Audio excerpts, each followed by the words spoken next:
Muling pinahaharap ng ICI si dating DPWH Undersecretary Catalina Cabral na inakusahang kausap ng mga naging DPWH Secretary at mga mambabatas kaugnay ng mga budget insertion ng kagawaran.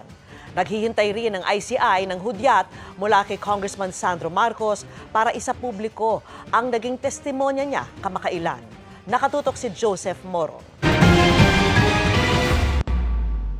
Ipinapasabi na ng Independent Commission for Infrastructure o ICI si dating Public Works Undersecretary Catalina Cabral sa susunod na linggo. Kung sisipot si Cabral, ikalawang pagpunta na niya ito sa ICI. We are hoping that she appears. There are information that the Commission would want to get from her.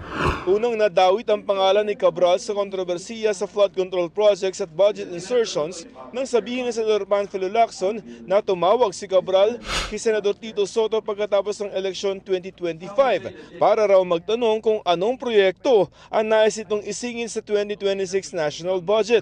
Sa pagsasalarawan naman ni dating DPWH Undersecretary Roberto Bernardo, makapangyarihan daw si Cabral dahil kaya raw nito magtanggal, magdagdag at magbago ng mga insertion sa DPWH budget sa NEP o National Expenditure Program.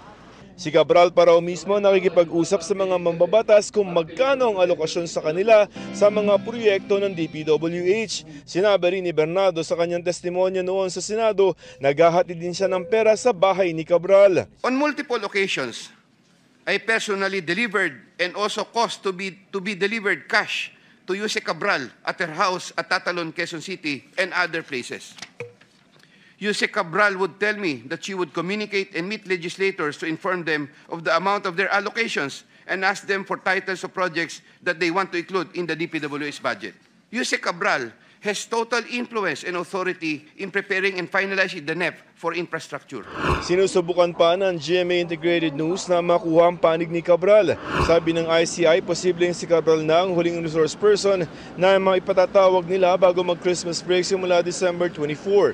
Pinag-iisipan din kung magpapatawag pa sila ng resource person sa susunod na taon, lalo't epektibo na ang pagbibitiw ni Commissioner Rogelio Singson sa December 15. It would really be best if we have a full commission, a complete commission.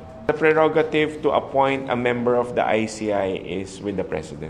Ayon sa ICI, naghihintay na lamang sila ng sulat mula kay House Majority Leader at Presidential Son Congressman Sandro Marcos para maisapubliko na ang naging pagtestimonya niya sa komisyon. Kung matatandaan, humingi si Marcos ng executive session on December 4, pero sabi niya rin noon, I have given the ICI full authority if they deem fit to release the video of my testimony. That will be discussed by the Commission, and of course, upon their decision, then we will, if the decision is to share the video, then we will share it to the media. Para sa GMA Integrated News, Joseph Morong, Nakatutok 24 Oras.